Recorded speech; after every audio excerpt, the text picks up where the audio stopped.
Magandang araw sa ating lahat. So bago tayo magsimula, ako muna ay magpapakilala sa inyo. So sa mga hindi pa nakakilala sa akin, ako nga pala si Ate Joanne or pwede niyo din akong tawaging Teacher Joanne.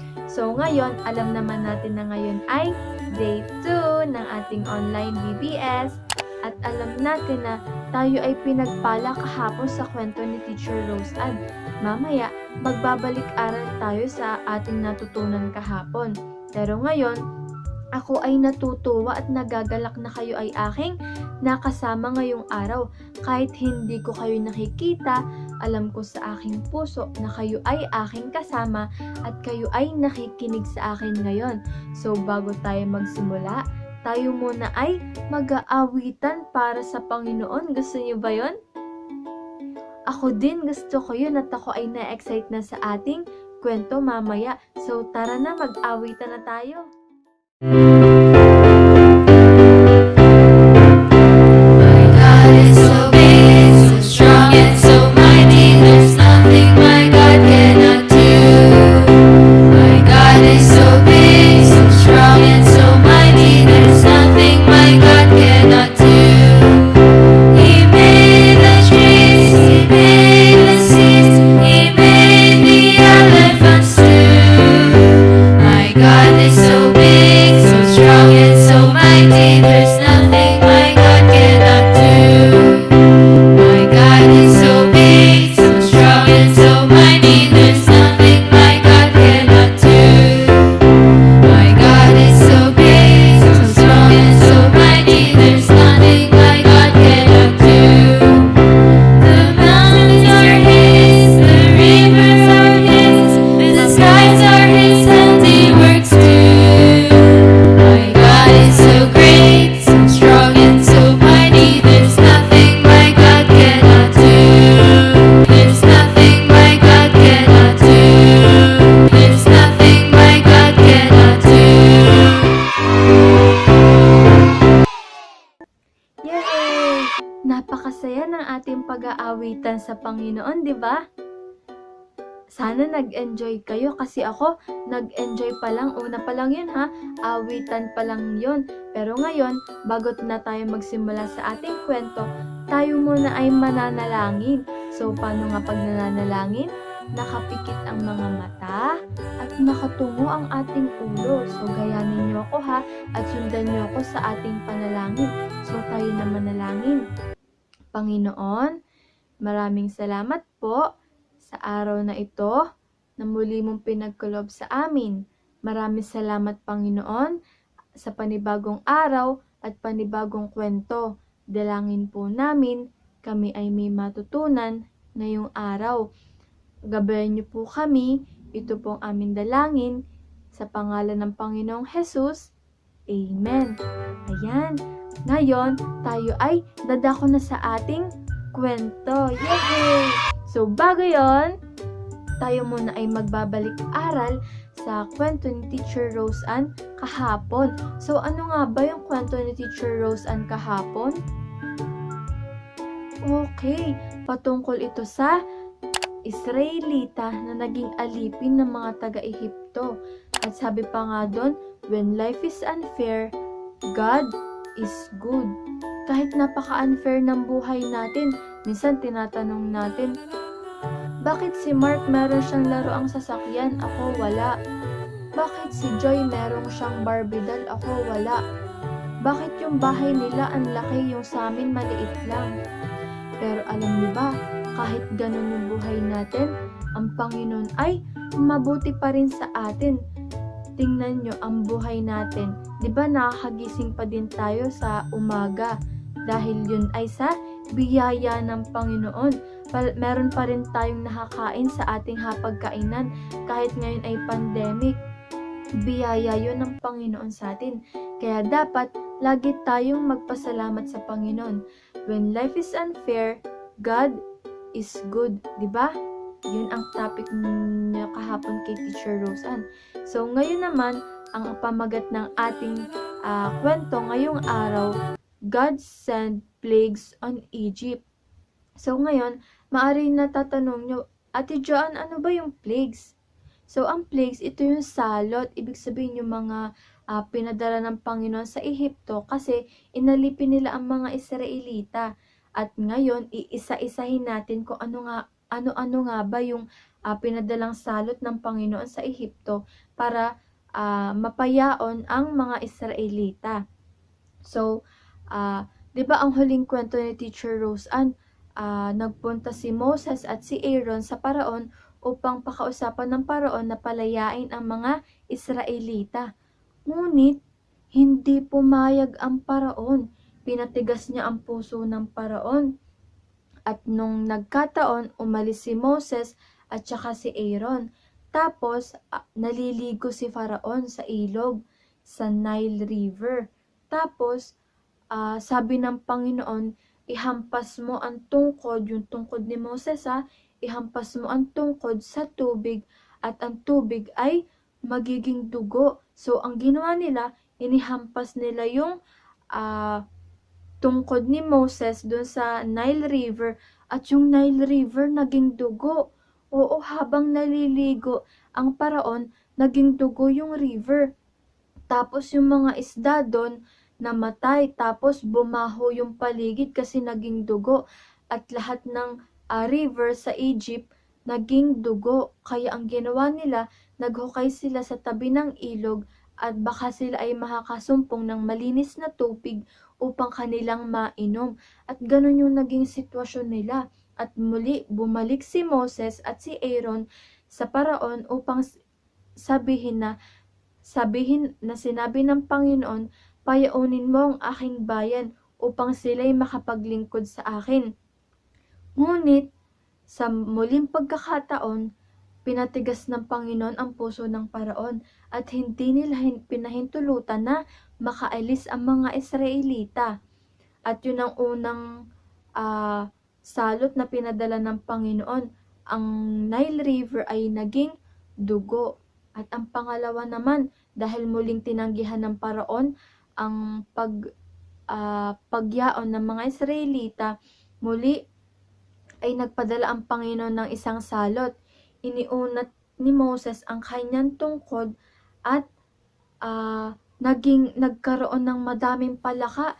Nagkaroon ng madaming palaka sa paligid, maging sa horno, nagkaroon ng palaka, maging sa silid-aralan, maging sa silid sa kwarto, kahit sa CR, nagkaroon ng mga palaka.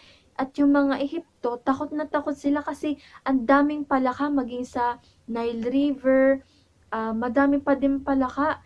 Ganun nagpadala ang Panginoon ng salot sa mga Ehipto. Ngunit, ang mga Israelita ay hindi kasali sa salot na iyon, ang mga Ehipto lamang.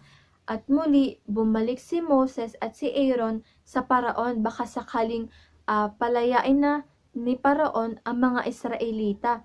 At sinabi muli ni Moses kay Paraon, palayain mo ang aking bayan upang sila ay makapaglingkod sa akin.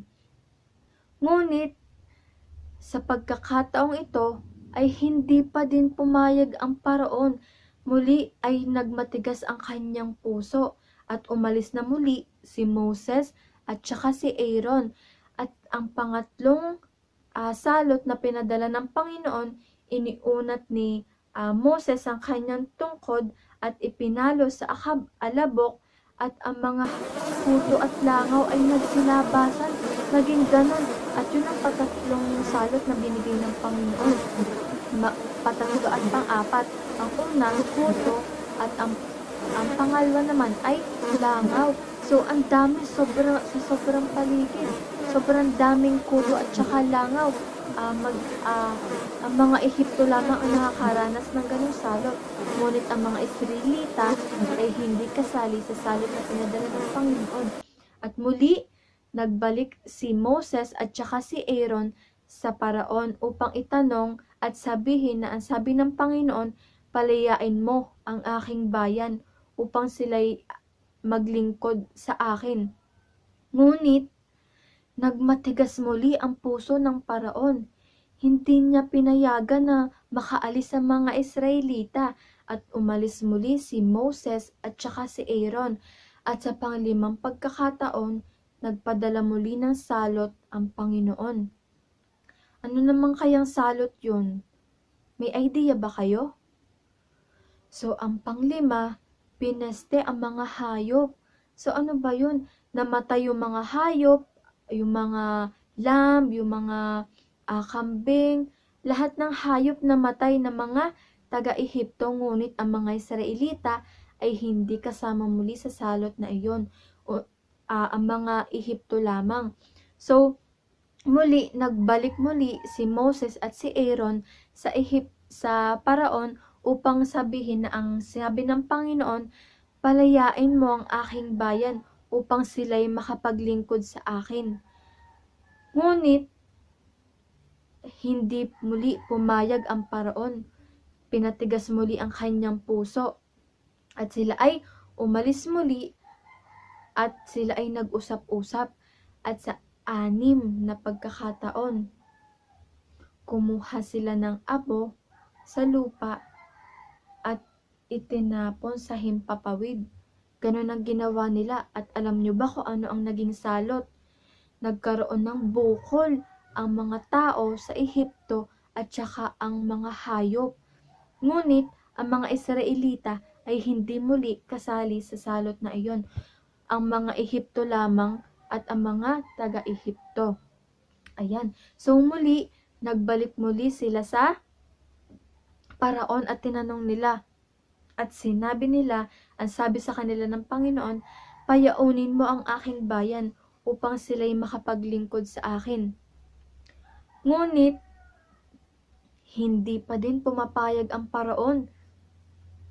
Muli, umalis si Moses at saka si Aaron. Alam nyo ba na 6 na yun, 6 na salot na ang pinadala ng Panginoon, pero hindi pa din nila napapapayag si Paraon para sila ay makaalis. At ang pang-7 naman ay iniunat ng tungkod sa langit at nagkaroon ng thunderstorm. Ibig sabihin, bumagyo. Ganon kalupit ang Panginoon. Nagpadala siya ng salot na thunderstorm at hail.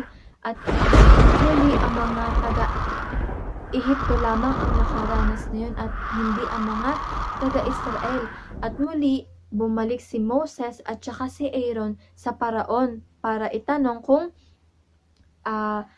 palalayain na niya ang mga Israelita. Ngunit sa 7 pagkakataon, hindi muli pumayag ang Paraon.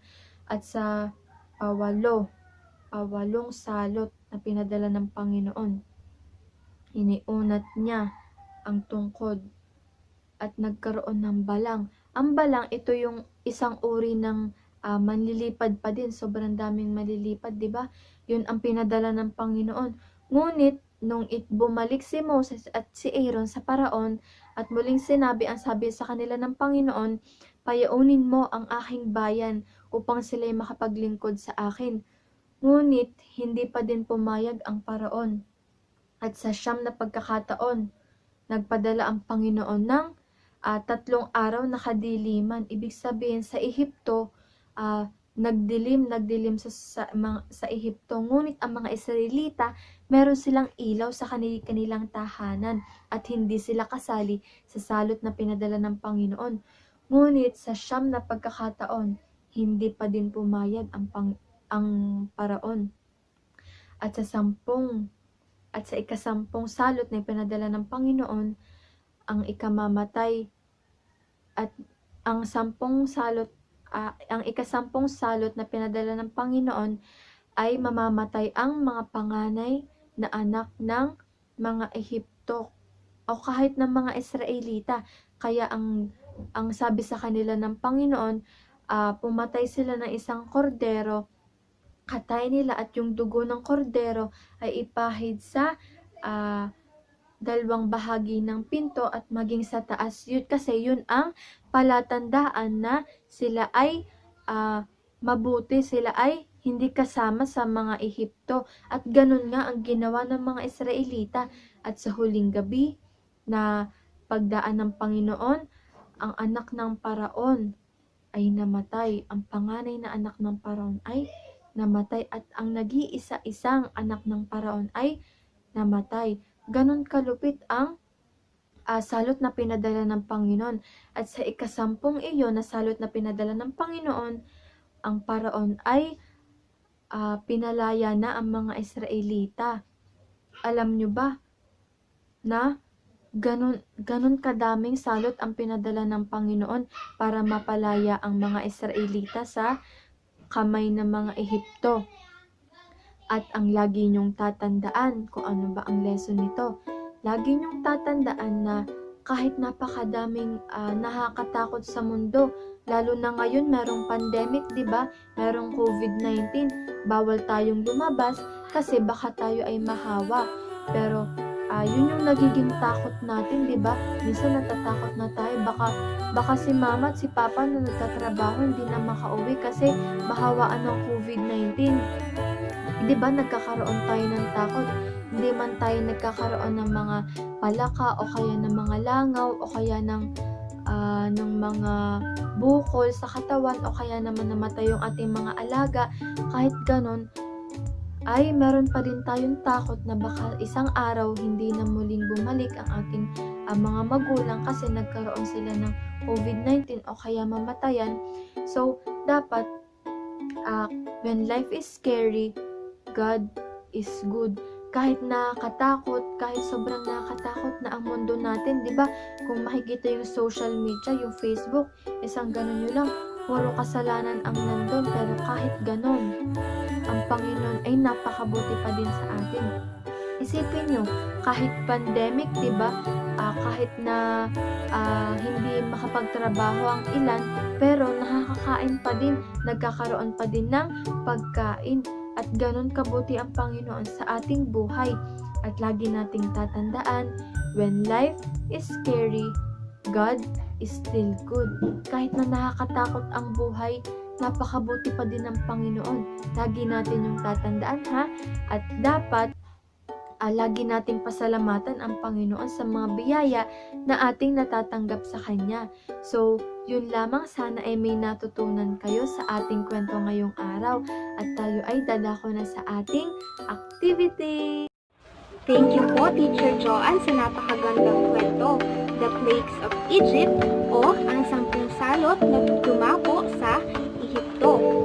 Ngayon naman, tayo ay dadako sa ating activity. Tingnan ko na kung naintindihan niyo ang kwento ni Teacher Joanne. Para sa inyong activity, kakailanganin natin ang lapis at ang inyong activity sheets. Ngayon, i-explain ni Ate Kia kung paano niyo ito sasagutan. Simple lamang ang kailangan gawin para sa ating activity. Kailangan lamang natin ng lapis at ng ating activity sheet. Ngayon, kung nakikita nyo, meron tayong 12 larawan. Pipiliin nyo lang yung 10 plagues na dumako sa Egypt at lalagyan nyo sila ng label na first hanggang 10. At yung mga hindi naman kasama ay lalagyan nyo ng X.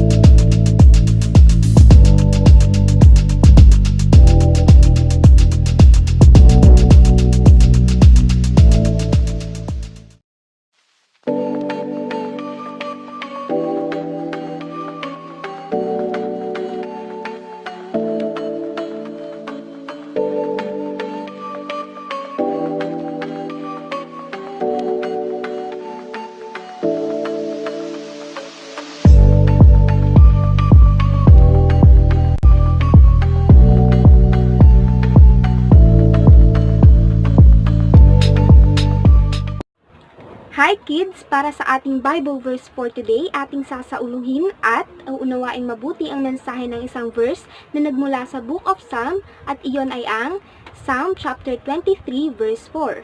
Sabi doon, Yea, though I walk through the valley of the shadow of death, I will fear no evil, for thou art with me, thy rod and thy staff, they comfort me. Naman yung mensahe ng Bible verse. Yung valley, yun yung nagre-represent sa day-to-day life natin dito sa mundo. At yung shadow of death naman, yun yung mga pagsubok or yung kamatayan mismo. Sabi, dumaan man ako sa lilim ng kamatayan, wala akong katatakutan sapagkat kasama ko ang Panginoon. Dapat ba nating katakutan ang shadow? Hindi po, kasi kapag may shadow, ibig sabihin, there is light, at yun yung great assurance ng Panginoon sa atin. Kaya niya tayo sa anumang ginagawa natin, at kapag tinanggap natin si Kristo ng buong puso, nandyan ang pinto ng langit na kaabang para sa atin. At dumaan man tayo sa dilim, nandyan pa rin ang eternal life sa langit, at yun ang magandang regalo sa atin ng Panginoon. Pabata man po o matanda, tayo ay dadaan sa kamatayan. Tayo ay mga tupa na nangangailangan ng pastol o shepherd na magagabay sa atin, at iyon po ay ang Panginoon. Dahil meron tayong shepherd na nagagabay sa atin, malalampasan natin yung valley ng walang takot sapagkat alam natin na may Panginoon na nandyan na mag-uuwi sa atin ng ligtas sa ating tahanan o yung heaven. Ayun po ang mensahe ng verse na Psalm chapter 23 verse 4. Sana ay naunawaan nyo, kaya dadako naman tayo sa ating memory verse. Bibigkasin natin ng 3 beses ang verse. Ang una at pangalawa, bibigkasin natin ito ng paunti-unti at sasabayan nyo ako. At ang pangatlo naman ay bibigkasin natin ng buo ang verse ng sabay-sabay. Sige nga, unang try. Psalm chapter 23 verse 4. Yea, though I walk through the valley of the shadow of death, I will fear no evil, for thou art with me. Thy rod and thy staff, they comfort me. Sige nga, isa pa nga. Second try. Psalm chapter 23 verse 4. Yea, though I walk through the valley of the shadow of death, I will fear no evil, for thou art with me. Thy rod and thy staff, they comfort me. Sige nga, tingnan ko nga kung kaya nyo na itong bigkasin ng buo. Sabay-sabay tayo. Psalm chapter 23 verse 4. Yea, though I walk through the valley of the shadow of death, I will fear no evil, for thou art with me. Thy rod and thy staff, they comfort me. Bago tayo magpaalam sa isa't isa, tayo muna ay magtatapos sa isang panalangin. Tanggalin muna ang kung anumang nasa isip at hayaang si Kristo naman ang dumaloy dito. Paano nga ulit ng tamang pananalangin? Magkadikit ang palad, tungo ang ulo, at ipikit ang mata. Ngayon, sundan niyo ang sasabihin ni Ate Kia. Panginoon, maraming salamat po sa panibagong araw na ibinigay niyo sa amin. Maraming salamat po sa buhay at kaligtasan na inyong pinagkaloob sa bawat isa. Maraming salamat po sa aral na natutunan namin ngayong araw. Maraming salamat po sa pag-iingat sa akin at sa aking pamilya. Panginoon, patawarin niyo po kami sa aming mga nagagawang kasalanan sa araw-araw. Kayo po ang patuloy na dumaloy sa aming puso at ipakita niyo po sa amin kung ano ang tamang dapat gawin. Dalangin po namin ang patuloy niyong pag-iingat sa amin ngayong panahon ng sakuna. Tulungan niyo po kami na malagpasan ang lahat ng pagsubok na aming pinagdadaanan.